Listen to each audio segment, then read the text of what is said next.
Ma sœur de 26 ans ne m'a pas invité, moi 28 ans, à sa fête de fiançailles. Cela a provoqué un conflit avec son fiancé. On me tient responsable de leur rupture. Que faire maintenant?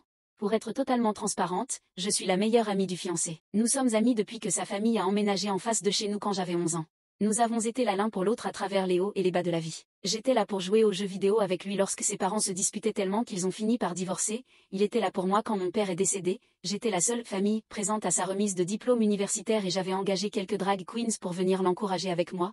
Il était là pour moi et mon mari quand nous avons perdu notre bébé. Nous avons des blagues internes, partageons les mêmes intérêts, avons le même groupe d'amis. Ma sœur et moi ne sommes pas aussi proches. Pas parce qu'on ne s'entend pas, nous sommes juste des personnes différentes. Je ne veux pas donner une mauvaise impression de ma sœur en disant qu'elle est déraisonnablement jalouse, car avant tout cela, il n'y avait aucune animosité entre nous. Du moins, c'est ce que je pensais. Quand elle et mon ex-meilleur ami ont annoncé qu'ils étaient en couple, j'étais heureuse pour elle. Elle avait enfin trouvé quelqu'un de bien, et je le voulais pour ma sœur. J'ai été surprise que ce quelqu'un de bien soit mon ami, mais je n'étais pas moins heureuse pour elle. Mon ex-meilleur ami lui a fait sa demande en mai, le mariage était prévu pour juillet 2025, et la fête de fiançailles a eu lieu en septembre. Je ne connais pas tous les détails de ce qui s'est passé entre eux de mai à septembre, mais d'après ce que ma tante m'a dit, tout tournait autour de moi. Cela a commencé lorsque ma sœur a demandé à son fiancé de ne pas me demander d'être demoiselle d'honneur. Je ne savais pas qu'il allait me le demander, je ne m'y attendais pas. Ma sœur lui a dit qu'elle comptait me demander d'être sa demoiselle d'honneur principale. Encore une fois, je ne savais pas qu'elle allait me le demander, et je ne m'y attendais pas. Selon ma tante,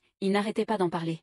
Il n'avait pas beaucoup de temps pour planifier le mariage que ma sœur souhaitait, et plus tôt je pourrais les aider dans la planification, plus ce serait facile. Je ne suis pas une organisatrice, ni professionnellement ni autrement. Ce que je suis, c'est organisée et efficace. Ma sœur, en revanche, est désorganisée et inefficace. Elle aime tout laisser à la dernière minute. La plupart du temps, cela fonctionne pour elle. Mais je connais son mariage de rêve, elle le planifie depuis bien avant d'avoir eu son premier petit ami. Elle aurait besoin de tout le temps possible pour tout organiser. D'après ma tante, ils ont commencé à se disputer. Ma sœur accusait son fiancé de vouloir que je sois plus impliquée dans le mariage que de vouloir se marier avec elle. Il l'accusait d'être inutilement jalouse. Pendant ces mois, il arrivait que mon mari et moi rentrions du travail et trouvions son fiancé chez nous, ce qui n'était pas inhabituel. Il passait la nuit sur notre canapé, ce qui non plus n'était pas inhabituel, mais il ne donnait aucun indice de problème dans leur relation. Ma sœur, elle non plus, ne m'en a pas parlé. Du moins, pas à moi. Ils ont planifié leur fête de fiançailles. Mon groupe d'amis étant aussi celui de mon ex-fiancé, je trouvais étrange qu'aucun de nous n'en ait entendu parler. Mais aucun de nous n'a reçu d'invitation, et aucun de nous n'était au courant.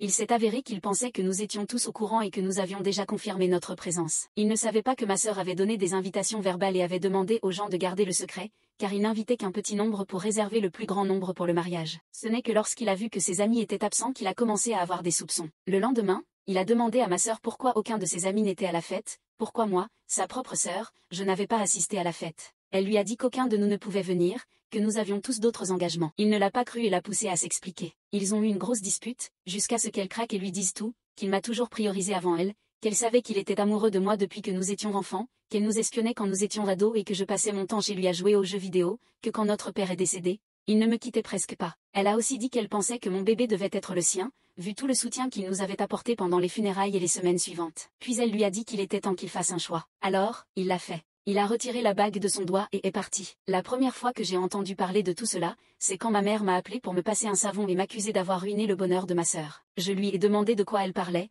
et elle répétait que je savais ce que j'avais fait. Elle a raccroché et a ensuite appelé mon mari au travail pour lui parler de ma soi-disant liaison avec mon ex-fiancé. Mon mari pense que ma mère et ma sœur sont ridicules et dramatiques, alors il n'a pas écouté longtemps avant de raccrocher à son tour. Il ne m'en a même pas parlé jusqu'à ce qu'il rentre du travail, et même là, il s'en moquait comme si c'était une histoire ennuyeuse. Franchement, jusqu'à ce que mon mari me dise qu'elle avait appelé, je pensais que ma mère délirait. Qu'elle devait être détraquée, même si elle n'a aucun traitement médical, elle peut parfois s'exciter pour des histoires. J'ai appelé ma sœur. Pas de réponse. J'ai appelé ma mère. Pas de réponse. J'ai appelé mon ex-fiancé. Encore une fois, pas de réponse. Depuis, j'ai eu la version de mon ex-fiancé sur tout ce qui s'est passé. Et malheureusement, je peux très bien imaginer que ça s'est vraiment passé comme il le décrit. Mais je n'ai pas encore eu la version de ma sœur. Je ne veux pas tirer de conclusion avant de lui parler. Ce que je veux, c'est discuter avec elle, non pas à propos de son histoire avec mon ex-fiancé, c'est à eux de gérer ça. Ce qui m'importe, c'est notre relation en tant que sœur. Elle est ma seule sœur, ma petite sœur. Nous n'avons jamais été très proches, mais nous n'avons jamais été des adversaires non plus. Nos frères aînés, mon frère cadet, et mon mari me disent de laisser tomber. Que si elle a des problèmes, c'est à elle de les gérer, et si ma mère veut se mêler de tout ça, alors laissons-la aussi. Je peux faire une croix sur ma relation avec ma mère, mais pas avec ma sœur. Cette situation me fait mal au cœur. Quelqu'un aurait des conseils sur comment rétablir une conversation, espérons-le, une réconciliation ?